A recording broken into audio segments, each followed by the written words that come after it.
Good day, SS1 students. You are welcome to another online civic class. Now, today's topic will be discussing rule of law. Rule of law. Now, what is the meaning of rule of law? Rule of law is the supremacy of the law or absolute supremacy of the law over every citizen in a political system.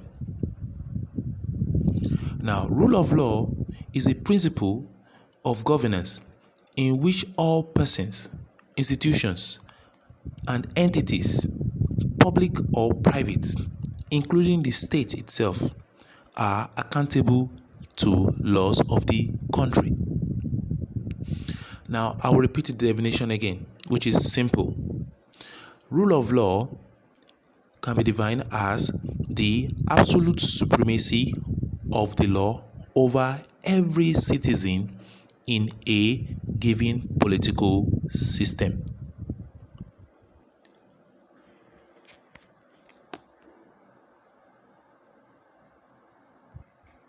Now, understanding the definition, let's know more information on rule of law.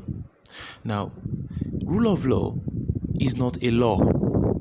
Rule of law is a principle which governs every part of a society.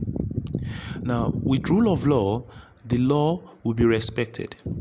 The law will prevail over the exercise of government, the activities of the people, the operations of the organizations in a given country.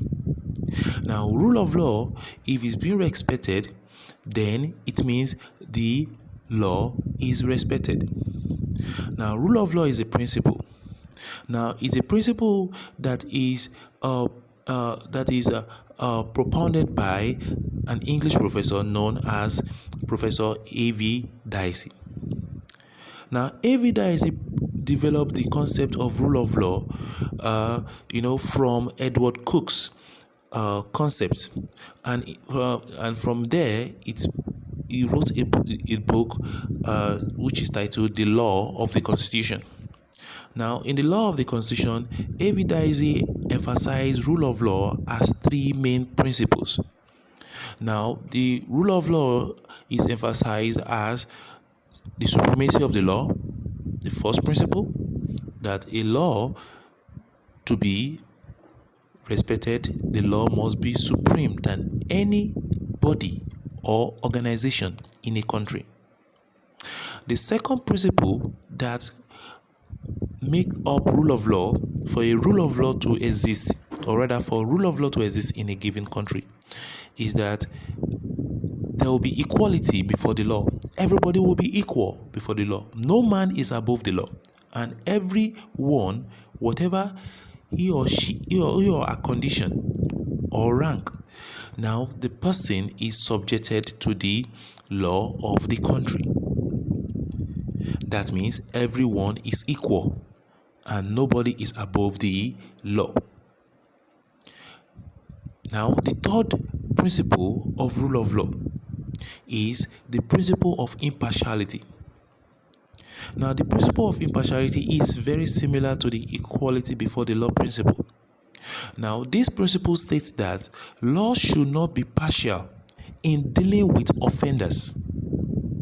No man is punishable or can be lawfully made to suffer in body or goods, that is his property, except for a distinct breach of law. That means if the person has kicked against the law, if the person has proven itself, it has been found guilty of a crime, now then the person can be punished lawfully. Now, it should be impartial. Law should not be made partial. It should be impartial. The particular judgment given to a particular Mr. A, if Mr. A is a poor man, a less influential, if Mr. B, an influential man, may be rich, Now, if Mr. B commits the same offense, the same judgment, according to the law, that is inflicted, made on rather the same judgment given to Mr. A should also be given to Mr. B, regardless of his condition, his rank, or his status. Now, understanding the meaning of rule of law, and as well as understanding that the rule of law consists of three major principles. Now, let's talk about the conditions necessary for the maintenance of rule of law in a given society. Now, imagine Nigeria. Now, what are those things that should be put in place to maintain the rule of law principle in our society? That means, what are those things that we need to put in place to ensure that the law is respected and there is supremacy of the law? Everybody is equal before the law, and the principle of impartiality also will be welcomed and will be present. Now, number one is independence of judiciary. We all know the judiciary is the arm of government that settle disputes. It is the courts in a society. It is the court of law. Now, when judiciary is independent, then it means that the judges will be able to judge cases without partiality or biasment. Now, without bias rather. Now, the judges or justice will judge cases without bias. Number two, there should be organized private legal system. Now, each individual should have access to a private legal personnel. Now, a person who has a lawyer should be able to be defended, and he will be defended in the court of law, and his rights can also be protected. Now, number three, there should be freedom of the press. The government of the country should allow freedom of the press to exist. Now, the press are the media houses, journalists that provide us information concerning what is going on in the society. Now, the necessary information that we need to know, press delivers to us now through the media. So the government, to ensure that rule of law is maintained, they should allow the press to be free. There should be freedom of the press. Now, number four, the practice and culture of elections. Now, in a given society where rule of law needs to prevail, elections need to be carried out every 4 years or at an interval. Now, when election is carried out, it makes the person in government to understand and to understand that he's not there forever. It's not his birthright, and it prevents dictatorship.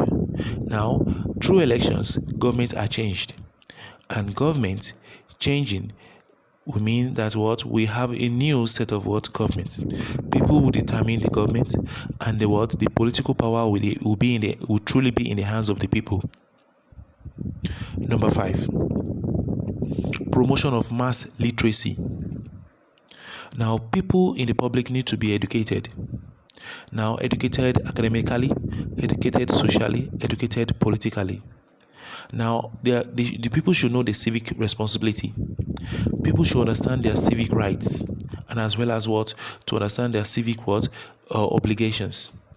Now, with literacy, people tend to understand the law, and when there is mass literacy, there will be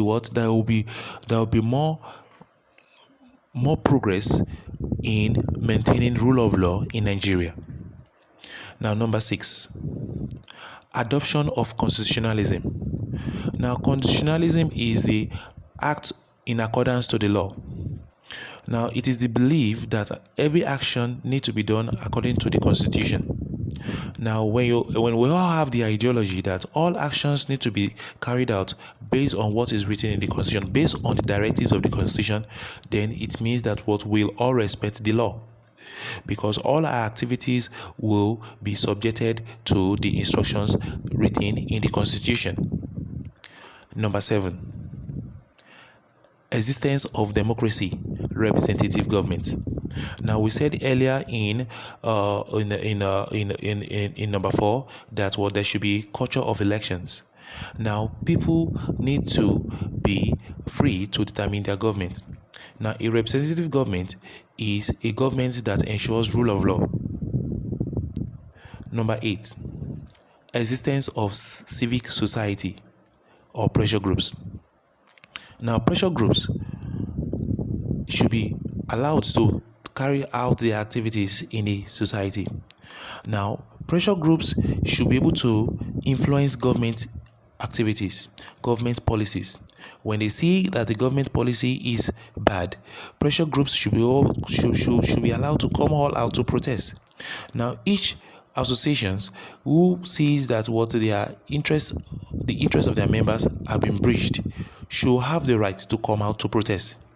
And with this, we will have what we call public opinion, and the government will also be accountable to the people. Now, number 9, the last one on our list. Now, there should be guarantee of fundamental human rights. People's rights need to be respected, and the people also should be they ought to be given the guarantee and the assurance that their fundamental human rights can be protected. Now, that makes rule of law to be maintained in a given society. But apart from this, if all these are not in place, it means rule of law cannot exist in a given country, and that will hinder democracy in our beloved country. Thank you so much, SS1 students. I will see you next week. I want you to study more and listen to the video